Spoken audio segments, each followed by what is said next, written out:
नमस्कार, आपका YouTube channel में स्वागत है। आज अपन पढ़ते हैं रिएजेंट्स। कुछ बच्चों की डिमांड है, मैसेज आए व्हाट्सएप पर, वो ये कहना चाहते हैं कि सर थोड़ा सा रिएजेंट्स के बारे में बता दीजिए, जिससे क्या हो आपको कोई भी ऑर्गेनिक रिएक्शन में दिक्कत ना हो, मैकेनिज्म वगैरह आसानी से हो जाए। तो अपन आज पढ़ते हैं रिएजेंट्स यानी इलेक्ट्रोफाइल और न्यूक्लियोफाइल। तो सुनना, कोई भी रिएक्शन हो ऑर्गेनिक की, जैसे A+B, मान लो ये कौन है, रिएक्टेंट, अभिकर्मक। और अभिकर्मक सभी रिएक्शन में रिएक्टेंट अपने आप रिएक्ट करके प्रोडक्ट में कन्वर्ट नहीं होता। इनमें आपको जरूरत पड़ती है किसकी, रिएजेंट्स की, बाह्य कारक, एक्सटर्नल एजेंसी की जरूरत पड़ती है, बाह्य कारक की।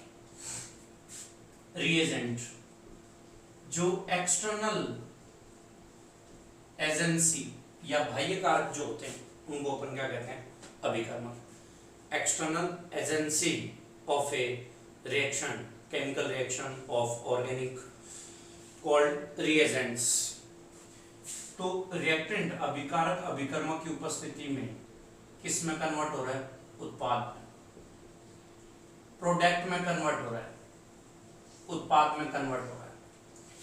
तो अपन को पढ़ने ये रिएजेंट कौन से, और ये रिएजेंट है कौन से, इलेक्ट्रोफाइल, इलेक्ट्रॉन से नहीं। दूसरा है कौन सा, न्यूक्लियोफाइल, नाभिक से नहीं, इलेक्ट्रॉन से नहीं और नाभिक से नहीं। इलेक्ट्रोफाइल, और दूसरा है कौन सा, नाभिक से नहीं, न्यूक्लियोफाइल। ये अपन को डिटेल में पढ़ने हैं, जिससे आपको रिएक्शन में किसी भी प्रकार की दिक्कत ना हो। तो अच्छे से आप बढ़िया तरीके से इन पूरा डिटेल सुनना, और फिर एक साथ अपन अच्छे से एग्जाम्पल पढ़ लेंगे इनके। तो फर्स्ट अपन पढ़ते हैं कौन सा, इलेक्ट्रोफाइल या इलेक्ट्रॉन से। तो पहले इलेक्ट्रॉन से नहीं देखना, इलेक्ट्रोफाइल। फर्स्ट अपन पढ़ते हैं कौन सा भी, इलेक्ट्रोफाइल, इलेक्ट्रॉन से नहीं। जैसा नाम वैसा का, नाम बोल रहा है इलेक्ट्रॉन से नहीं, electron loving species, electron loving species. वो स्पीसीज जो इलेक्ट्रॉन लेते हैं, वो स्पीसीज जो इलेक्ट्रॉन लेते हैं क्या कहलाते हैं, इलेक्ट्रोफाइल या इलेक्ट्रॉन से नहीं। अब कौन से मॉलिक्यूल्स या स्पीसीज है जो इलेक्ट्रॉन लेती है, इनके लिए पहले आपको लक्षण बता दो, मतलब कैरेक्टरिस्टिक फीचर की बात कर लेते हैं। फर्स्ट अपन कहें जिनमें पॉजिटिव चार्ज होता है, जिनमें पॉजिटिव चार्ज होता है, पॉजिटिव चार्ज वाले हमेशा इलेक्ट्रॉन लेते हैं, इलेक्ट्रॉन गेन करते हैं, इलेक्ट्रॉन लेते हैं, इसलिए पॉजिटिव चार्ज वाला क्या कहलाता है, इलेक्ट्रोफाइल या इलेक्ट्रॉन से नहीं कहलाता है। सेकंड, जिनमें Lewis acidic nature, Lewis acidic nature, अम्लीय प्रकृति, लुईस अम्लीय प्रकृति, एसिडिक नेचर। और एसिड का अर्थ भी क्या होता है, इलेक्ट्रॉन लेना, तो इलेक्ट्रॉन लेने वाले होंगे दोनों के दोनों। और इसी का एक रूल और बनता है जिसका नाम है इनकम्प्लीट ऑक्टेट, अपूर्ण अष्टक, इनकम्प्लीट ऑक्टेट, अपूर्ण अष्टक वाले। इनके एग्जाम्पल अपन एक साथ नीचे। अगला, नेक्स्ट, ये कहा जाता है कि जिनमें pi bond, pi bond except carbon, carbon atom, carbon carbon परमाणु को छोड़कर अगर कहीं पर भी पाई बॉन्ड आ जाता है तो वो सारे के सारे कौन से होते हैं? इलेक्ट्रोफाइल, इलेक्ट्रॉन से नहीं होते हैं। अगला नेक्स्ट सुनना, जिनमें वेकेंट डी या पी ऑर्बिटल होता है, रिक्त डी कक्षक या पी कक्षक होते हैं, वो भी सारे के सारे कौन से होते हैं? इलेक्ट्रोफाइल या इलेक्ट्रॉन से। अगला, जिनमें एटॉमिक स्टेट पाई जाती है, जिनमें एटॉमिक स्टेट पाई जाती है, वो भी सारे के सारे कौन से होते हैं? इलेक्ट्रॉन्स नहीं या इलेक्ट्रोफाइल। तो पहला कौन सा? पॉजिटिव चार्ज वाला। फिर एसिडिक नेचर होनी चाहिए, अम्लीय प्रकृति, या एसिडिक नेचर में भी अपने एक वर्ड और बोल सकते हैं, इनकम्प्लीट ऑक्टेट। किसी भी एटम के चारों तरफ total bond, number of bonds 4 से क्या हो? कम, 7 हो या 6 वाले हो, टोटल नंबर ऑफ इलेक्ट्रॉन्स, तो सारे के सारे क्या हो गया? इनकम्प्लीट ऑक्टेट या एटोनल अष्टक हो गया। या pi bond, but pi bond का गौर करना अच्छे से, अनसैचुरेशन के लिए ही, अनसैचुरेशन, असंतृप्त के लिए, इसमें कार्बन कार्बन को छोड़कर, कार्बन कार्बन नहीं होना चाहिए, उसके अलावा कहीं पर भी पाई बॉन्ड होता है वो इलेक्ट्रोफाइल में अपन काउंट करेंगे। फिर है रिक्त डी या पी कक्षक, जिनमें डी या पी कक्षक क्या होगी? खाली, वो सारे के सारे स्पीसीज इलेक्ट्रॉन लेती है, और अपन काउंट करेंगे इसमें इलेक्ट्रोफाइल या इलेक्ट्रॉन्स में। और किसी में अगर परमाणुओं की एटॉमिक स्टेट, परमाणुीय अवस्था अगर उपस्थित होती है तो वो भी सारे के सारे कौन से होंगे? इलेक्ट्रोफाइल या इलेक्ट्रॉन्स। अब बात करते हैं किसकी? एग्जाम्पल्स की। इलेक्ट्रॉन्स नहीं के एग्जाम्पल्स की बात करते हैं, तो एक बार देखना भी एग्जाम्पल्स कौन कौन से। एग्जाम्पल्स देखो, एग्जाम्पल ऑफ इलेक्ट्रोफाइल। इलेक्ट्रॉन्स के एग्जाम्पल की बात करते हैं, उदाहरण की बात करते हैं। फर्स्ट अपन बात करेंगे पॉजिटिव चार्ज वाले। फर्स्ट, जिनमें क्या मिलता है? अभी पॉजिटिव चार्ज मिलता है, उनकी बात करेंगे अपन, पॉजिटिव चार्ज वाले। जैसे एक खास बात आपको बताता हूं, जिन पर भी पॉजिटिव चार्ज होता है उनके नाम के लास्ट में ईएम वर्ड आता है, ईएम, IUM, ईएम। जैसे मैंने लिखा H प्लस प्रोटियम, नाम से पहचान लो, प्रोटियम, IUM, पॉजिटिव चार्ज है, नाम के लास्ट में मिलेगा क्या? IUM word.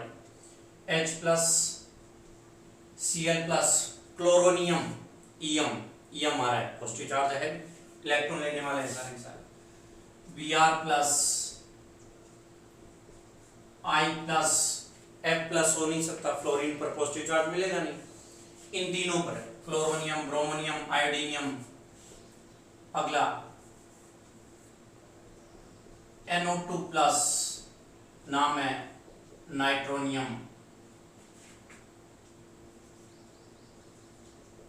Nitronium ion. NO plus nitrosonium ion, nitrosonium ion. या C6H5N2 plus benzene diazonium, benzene diazonium. ये सारे के सारे कौन से होंगे? इलेक्ट्रोफाइल या इलेक्ट्रॉन्स। एक चीज गौर करना, हालांकि काउंट कर सकते हैं, ये जरूरी नहीं है। NH4 प्लस और S3O प्लस, ये दोनों कम स्थायी होते हैं, लीस्ट स्टेबल है, ये दोनों कम स्थायी है, ये दोनों अत्यधिक कम स्थायी है। इसलिए इनको अपन इलेक्ट्रोफाइल में वैसे इलेक्ट्रोफाइल बोलते हैं क्योंकि पॉजिटिव चार्ज है, बट काउंट नहीं करते क्योंकि स्टेबिलिटी बहुत कम होगी, बहुत ओरम के कंपैरिजन में कम है। तो कई बार क्या क्वेश्चन वगैरह पूछ लिया जाए तो अगर आपको ऑप्शन बाकी इनसे ज्यादा प्रेफरेंस है तो इनको आप हटा सकते हो, इनको अपन इन औरों की तुलना में कम इंपॉर्टेंस देंगे इलेक्ट्रोफाइल के लिए। अगला भी ये सारे कौन से होंगे, पॉजिटिव चार्ज वाले, जिन पर पॉजिटिव चार्ज हो उनके नाम के लास्ट में क्या मिलेगा, आई हुआ। ये चीज आप आराम से याद रख सकते हैं। अगला भी नेक्स्ट दूसरा सेकंड है अपना, जिनमें वेकेंट ऑर्बिटल्स, जिनमें एम्प्टी p या d ऑर्बिटल्स,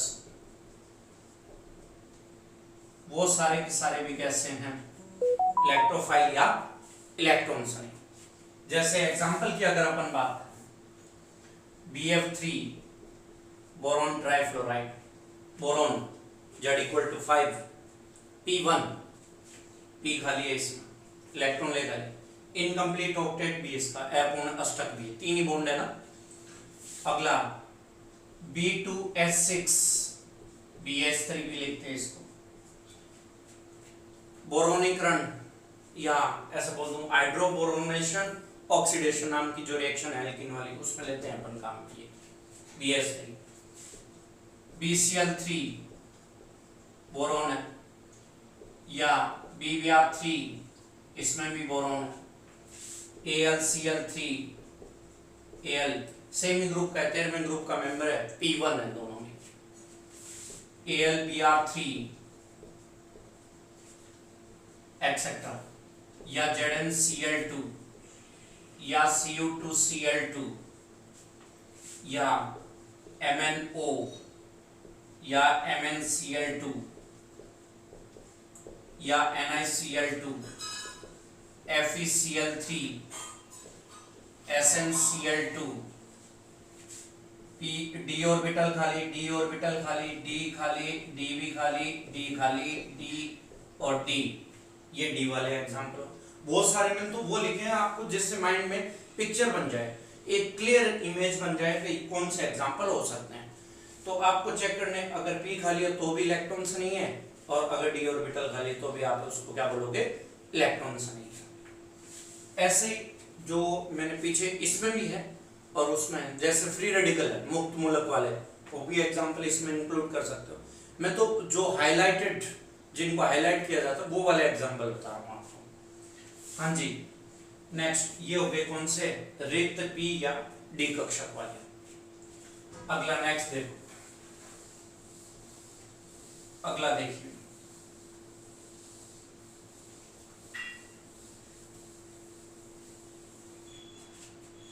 आपने एक नाम सुना हुआ है इंटर एलोजन कंपाउंड, इंटर एलोजन कंपाउंड। जैसे ये थर्ड बात कर रहे हैं, ClF3, दो एलोजन जिसमें जुड़े होते हैं इंटर एलोजन कंपाउंड बोलते हैं। सेम नहीं होता, डिफरेंट होता है, एक बड़े लार्जर साइज का और एक छोटे साइज का।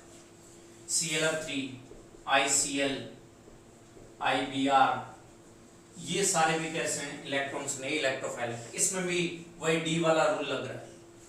ऐसे ही सेम इसी तरीके से, मतलब ये थोड़ी सी अलग बात बता रहा हूँ, I2, Br2, Cl2, ये भी कौन से होंगे, ये भी सारे सारे कैसे हैं, इलेक्ट्रोफाइल है, इलेक्ट्रॉन्स नहीं, ये भी सारे सारे इलेक्ट्रोफाइल, इलेक्ट्रॉन्स नहीं है। तो इंटर एलोजन कंपाउंड भी इलेक्ट्रोफाइल है, और एलोजन्स F2 को छोड़कर के ये भी कैसे हैं, इलेक्ट्रॉन्स नहीं है, इलेक्ट्रोफाइल। अगला फोर्थ, जिनमें atomic state, atomic state, just example मैंने लिखा O3, ओजोन, ये देखना ओजोन एटॉमिक स्टेट। इस ऑक्सीजन की जो स्टेट है वो कैसी है, atomic state, valence electron 6, atomic state में। तो ओजोन, ऐसे ही अगर अपन बात करें SO2, ये भी कैसा है, इलेक्ट्रोफाइल। ऐसे ही अगर अपन बात करें NO2, ये भी सारे के सारे कैसे हैं, इलेक्ट्रोफाइल, इलेक्ट्रॉन्स भी। और नाम क्या देंगे, इन सभी में क्या होता है, एटॉमिक स्टेट, परमाणु अवस्था, एटॉमिक स्टेट। तो ये एटॉमिक स्टेट वाले भी कैसे होंगे, इलेक्ट्रोफाइल या इलेक्ट्रॉन्स भी। अगला नेक्स्ट, अगर आप थोड़ा सा गौर से पढ़ोगे ना तो ये कॉन्सेप्ट बन जाएंगे। और ऑर्गेनिक में क्या चाहिए, कॉन्सेप्ट ही चाहिए। वैसे कहने को तो लोग ये भी कहेंगे गट्टा मार लो, बट ये अगर याद रहे तो कॉन्सेप्चुअल बन जाता है आपका। अगला सबसे बढ़िया बात बता रहा हूं आपको, पांचवा, जिनमें कार्बन व कार्बन के मध्य पाई बॉन्ड को छोड़कर, मैं पाई बॉन्ड को, कार्बन व कार्बन को छोड़कर, except carbon carbon, pi bonded presence या presence of pi bonded, carbon carbon को छोड़कर अगर किसी में भी पाई बंध उपस्थित हो, कार्बन कार्बन को छोड़कर except carbon carbon atoms, presence of pi bonded gas, electrophilic nature, electrons नहीं प्रवृत्ति दर्शाता है। तो कार्बन कार्बन नहीं होना चाहिए, उसके अलावा कहीं पर भी पाई बॉन्ड हो तो आप इलेक्ट्रोफाइल बोलोगे। जैसे मैंने लिखा है RC double bond OH, pi bond है कार्बन और ऑक्सीजन के बीच में, कार्बन कार्बन के बीच में नहीं है, ये कैसा होगा, इलेक्ट्रोफिलिक नेचर। क्यों होगा, क्योंकि ऑक्सीजन की विद्युतीनता ज्यादा, ये बनाएगा ऑक्सीजन पार्शियल नेगेटिव और कार्बन पर क्या बन जाएगा, partial positive. Central atom positively charged है, इसलिए क्या बोलोगे, इलेक्ट्रोफिलिक नेचर, इलेक्ट्रॉन्स नहीं। जैसे मैंने लिखा CO2, ये लीजिए CO2, कार्बन और ऑक्सीजन के बीच में पाई बॉन्ड है, ये भी कैसा है, इलेक्ट्रोफिलिक नेचर। अगला मैंने लिखा C डबल बॉन्ड S और डबल बॉन्ड S, कार्बन और सल्फर के बीच में, कार्बन डाइसल्फाइड, कार्बन और सल्फर के बीच में पाई बॉन्ड है, ये भी कैसा होगा, इलेक्ट्रोफाइल, इलेक्ट्रॉन्स नहीं। RC double bond O R, और इसको अपन क्या बोलते हैं, कीटोन, कार्बन और ऑक्सीजन के बीच में डबल बॉन्ड है, ये भी कैसा होगा, इलेक्ट्रोफाइल, इलेक्ट्रॉन्स नहीं। अगला RC डबल बॉन्ड O और OH, कार्बोक्सिलिक एसिड, कार्बन और ऑक्सीजन के बीच में पाई बॉन्ड है। सेम ऐसे ही RC डबल बॉन्ड O और OR, एस्टर, कार्बन और ऑक्सीजन के बीच में पाई बॉन्ड है। अगला next RC double bond O, OC double bond OR, acid anhydride, acid anhydride, ये भी कैसा है, ये भी कैसा है भी, इसको भी आप क्या बोलोगे, इलेक्ट्रोफाइल या इलेक्ट्रॉन्स।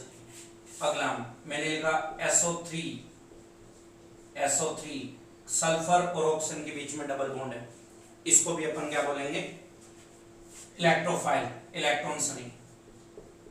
SOCl2, सल्फर और ऑक्सीजन के बीच में डबल बॉन्ड है, पाई बॉन्ड है, इसको भी आप क्या बोलोगे, इलेक्ट्रॉन्स नहीं, इलेक्ट्रोफाइल। अगला मैंने लिखा CH3, डाइमिथाइल सल्फोक्साइड, DMSO, इसका नाम DMSO, डाइमिथाइल सल्फोक्साइड, सल्फर और ऑक्सीजन के बीच में कैसा है, पाई बॉन्ड है, सल्फर पर सेंट्रल एटम पॉजिटिव चार्ज है, सारे सारे इलेक्ट्रोफाइल। तो मैंने आपको कॉन्सेप्ट जो बताया उस पर गौर करना कि कार्बन कार्बन को छोड़कर अगर कहीं पर भी दो एटम के बीच में पाई बॉन्ड आ जाए, हमेशा उसकी नेचर कैसी होगी, इलेक्ट्रोफाइल। और अगर कार्बन कार्बन के बीच में पाई बॉन्ड हुआ तो उसकी नेचर कैसी होगी, नाभिक स्नेही या न्यूक्लियोफाइल। तो एक बात अच्छे से दिमाग में डाल लो कि कार्बन कार्बन को छोड़कर कहीं पर भी पाई बॉन्ड आ जाए, वो सारे सारे कैसे होंगे, इलेक्ट्रोफाइल। तो मैंने एग्जांपल वो बताए जो ज्यादा काम में आते हैं, आप आराम से अच्छे से कर सकते हो। ये था आपका टॉपिक कौन सा, इलेक्ट्रोफाइल। अब अपन अगला पढ़ेंगे कौन सा, नाभिक स्नेही या न्यूक्लियोफाइल, वो अपन पढ़ेंगे नेक्स्ट लेक्चर में। आज इतना ही।